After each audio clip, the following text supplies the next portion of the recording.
And I deleted that damn number. I'm not calling him. Hell, how do I know that he's over this shit? He might give me over his house with the promise of barbecue and, the game and try to kill my ass. No, no thank you. Hello, Governor. This is Rick Steve, new from the Ville. I'm here to talk about Doctor Who, Season 10, Episode 10, Eaters of the Light. But first, let me tell you a little story. Recently I was in the mall and I was having some me time. I don't get out much. I pretty much structure my entire life around my kids and what they got going on, and I work remote, so I'm in the house. I stay in. I'm on my computer. It's not good for me mentally. It's not good for me physically for sure, but it is what it is for right now. I'm walking around the mall and I run into this guy that I went to high school with. Now, I finished high school 100 miles away from here. So this dude I haven't seen in a long time. I didn't even remember him. He remembered me. And he saw me and ran up on me with this weird energy. He had this, I didn't know, was he a friend? Was he a foe? Was this a threat? So my body tensed up and I was like, oh, baby, it's go time. I knew where he knew me from the nickname that he called me. And I was like, okay, that's only from high school or from college. And he ran up on me kind of aggressive, like he had some things to get off his chest to say to me. And then he took offense that I didn't remember him. So once he jogged my memory, I was like, oh, yeah, okay, you were a rival. You played for the other high school. I was like, okay, yeah, I remember you. But I didn't know, and that's the thing, I didn't know that he and I had beef. He let me know that he has had beef with me for all of these years. And I was like,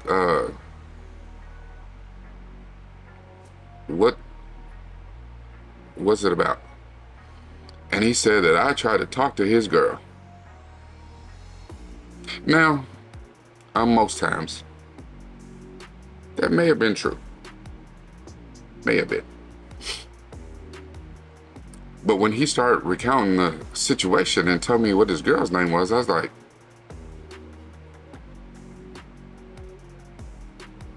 what? I never talked to her. And he said, yes, you did. And he's trying to convince me I talked to his girl. And I was like, wait a minute. I never talked to her. I was talking to her homegirl. And I said her name. He's like, what? He said, but I heard her tell her dude that you was talking to my girl. And I was like, listen to yourself. Listen to the story you just said. What you think she was supposed to tell her dude. And he was like, he started replaying the whole situation in his head, because when he overheard him, he wasn't even in the room. So his girl swore up and down she wasn't talking to me. But once I confirmed that I actually wasn't talking to his girl, he lightened up, but he still didn't take me at face value. He was like, is he lying? So then just all of a sudden I got a phone call from my oldest son. And we were talking about, he had done really good at a football camp. And he was really excited. And when I got the phone, he started asking me questions about my son. And, we talked about football and, reminisced about back in the day. And we got on common ground, and he, told me to put his number on my phone, and we could hang out sometime. And I put his number on my phone, and He took my number down and then we walked off. And I deleted that damn number. I'm not calling him. Hell, how do I know that he's over this shit? He might get me over his house with the promise of barbecue and, you know, the game and try to kill my ass. No, no thank you. Anyway, let's talk about it.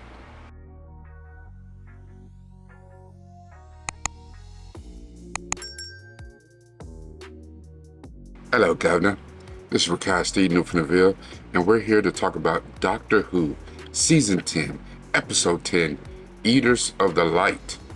Now, if you've been with me for any amount of time, you know I'm really trying hard to shorten these recaps and just get on to the quotes and to my personal thoughts and keep it moving.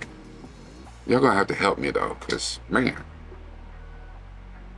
And anyway, if you want to see an actual reaction, go into the description, look at episode this analysis is based on, and you see the reaction between myself and Centel and see our discussion. The Doctor, Bill, and Nardole arrive in 2nd century Scotland, and Bill and the Doctor are having a debate about what happened to the Imperial Roman army. Now, the story as it goes is that the 9th Legion marched all the way up to Scotland and then on mysterious reasons disappeared. Were never heard from again. Bill says that the Legion is still there somewhere. And the Doctor says, no, they're not. And Bill starts telling him what Google says, and he's just looking at her like, girl, do you understand? I have a time machine. I have been everywhere and been with everyone that you could ever Google about. Anyway, they make a bet and they go off in separate directions. Bill goes off towards the river because she figures that any survivors would have headed towards the river. The Doctor heads towards the battle site. The Doctor and Nardole find the battle site and find all the Legion just about slain on the battle site. But something seems off. Bill is heading down towards the river and she runs into a Pict woman with tattoos and stuff on her face, and she takes off running. She's able to lose the Pict woman and runs into a young 9th Legionnaire. And she's like, yes, I'm right. I knew I was right. Can't wait to tell the Doctor. He owed me. The young Legionnaire tells Bill there's a monster in the forest, and as he's leading her to where the rest of the Legion are, he gets taken by the monster. And it seems to be some sort of light-eating locust is how it's described. But what we find out is it's a interdimensional beast. Now, the Pict woman that Bill ran into earlier, her name is Carr, and she is the leader of the Pict tribe. And she's also considered the guardian of the gate. And what we find out is that in the stones that are kind of set up like Stonehenge, they guard a gate. And there's a gate to an interdimensional realm. It's a portal. And in this portal are floating a whole bunch of these little beasties. Well, apparently one of them got out. And the thing is, what it does is it has these tendrils and stuff that come out of his mouth. And if he gets you with him, he basically sucks the life out of you, the light out of you. The little monster goes on the attack, and Bill is able to lead the Legionnaires away, but they come up in the hut where the Doctor, Nardole, and the Pict warriors are. And the Doctor and Bill have to convince these two warring sides that they have a common enemy. And they have to find common ground and come together, join together, because that's the only way that they can defeat not only this monster, but everything else that's in the portal, or the whole earth will perish. When the Doctor went into the portal, he was only stuck his head in for a few seconds to see what was going on. And they surmised that he was gone for 2 days, even though in his mind, all he was gone was for a few seconds. Time works different in the portal. They convince the two warring factions to come together, and they figure out that the beasts don't like light. So what they do is they use mirrors and different things to reflect the light to attack and harm the beast. They manage to open the portal and find a way to suck the beast back in the portal and close it, but someone has to stand guard. Bill wants to do it, but the doctor says absolutely not. This is what I'm going to do. I'm a Time Lord. My body works different. I can regenerate. I can stand guard. But Carr and the rest of the Pict warriors and some of the Roman legionnaires say, no, we will stand guard and guard this threat from humanity. They had ravens there. And the Picts, they used the ravens as how the ravens would spot danger, and they would warn the Pict people. And in remembrance and honor of the brave sacrifice of Carr and the small ragtag group of soldiers who went into the portal to guard against humanity, that is why to this day the ravens don't say caw, caw, caw. They're actually saying Carr, Carr, Carr. You know that I love my quotes, and I only have one today, and it's by Sun Tzu. And he says, the opportunity to secure ourselves against defeat lies in our own hands, but the opportunity of defeating the enemy is provided by the enemy himself. I'm going to call this particular media therapy deep dive, Enemy of My Enemy. Enemy of my enemy is an old saying, and you see that Sun Tzu. So if any of you know anything about the art of war, you know that Sun Tzu probably knows what he's talking about. Thousands of year old tome, and people still use that because it is some of the wisest strategy about defeating an enemy. Now the thing is, I don't know how you live in your life, but if you have enemies in your life right now, you probably not living right. Now, I understand haters. We all have haters, whether you know it or not. And some of them are probably people that are close to you. They people in your family, your close circle of friends. They don't want you to do well. Now, the idea of enemy of my enemy, or the longer text is enemy of my enemy is my friend, is because in two enemies joining sides against a common threat, you have a shared threat, and that way you could put aside your animosities and focus on the task at hand. It provides your strategic advantage. Instead of you going against each other, both of you working together, you can defeat this common enemy. And also it gives you a chance to find some sort of common ground by having a temporary alliance. One of the hardest things is finding the common ground. Today, in real life, in this world, we all have many common enemies, but we go out of our way to allow the differences between us to keep us divided. We allow politicians, military, the media, social media, tell us what we should and shouldn't do, what we should and shouldn't think. Again, I understand the irony because I technically am part of the media. You chose to show up on my channel. You chose to listen to what I have to say. But in all of that, I'm not trying to persuade you one way or the other. I don't know if you have enemies. I don't know if you have an enemy that you can share some common ground to team up against your other enemies. That sounds like too many enemies to me. But what do I know? Now, the only way to find common ground is to do active listening, empathetic communication, and open-mindedness.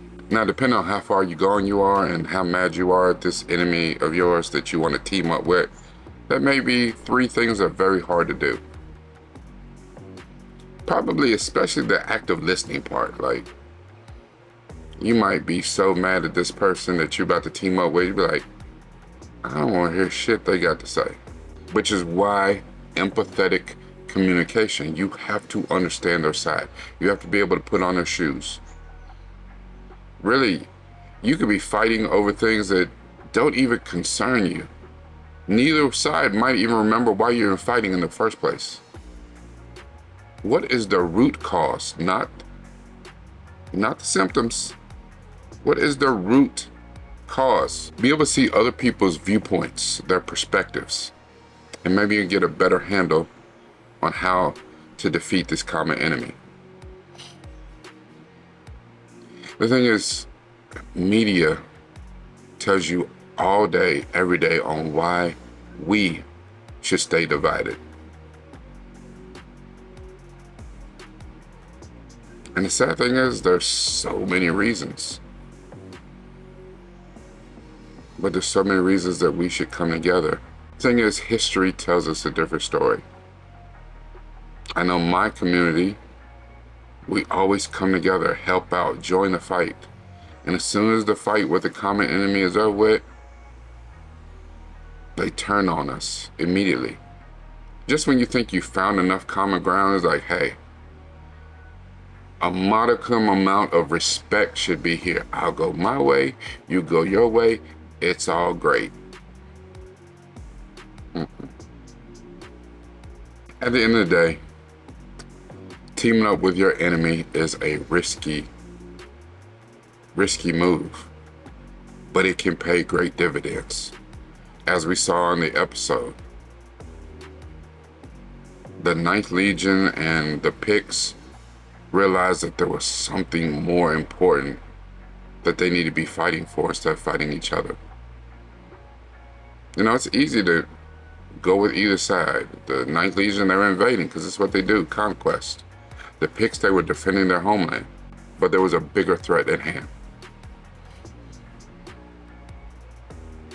Teaming with your enemy can have a lot of benefits, but it can have a lot of drawbacks. You have to have a clear understanding of what are the risks and what are the rewards. And I don't want to get too deep, and pretty much for this episode, that's it. You saw what happened in the episode.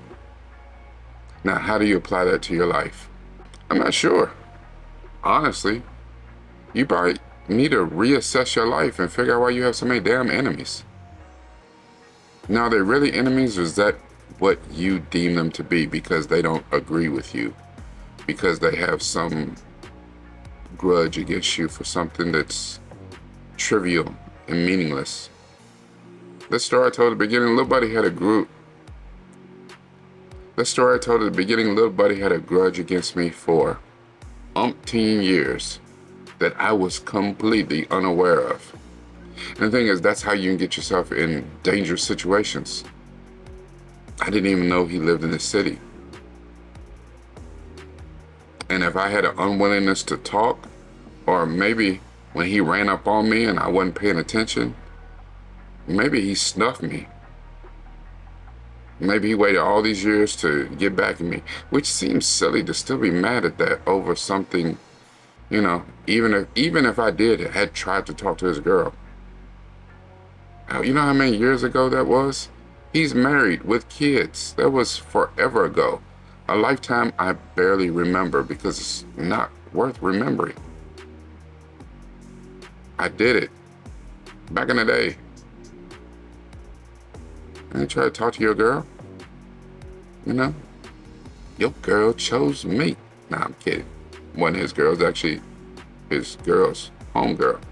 It is what it is. Fix your life. Get rid of some of these damn enemies. Strive for better things. Tomorrow's a better day. Be appreciative that you woke up and you got a chance to do it better than you've done it before. This is Rakai Steed, Noob from the Ville. Make sure that you share this with as many people as you can. Just hit the share button. Just go crazy on that share button. Even better than that, hit the like button. Leave me a comment. Tell me what you thought about this episode. Tell me what do you think about sharing a meal, sharing time, joining with an enemy? Why do you have enemies? And if for some reason you haven't subscribed, stop what you're doing. Hit the subscribe button. There's plenty of videos that I've done and plenty that I still have yet to do that will make sense to you, will speak to you. Remember, at the end of the day, it's all about this. But it's even better when it's about this too.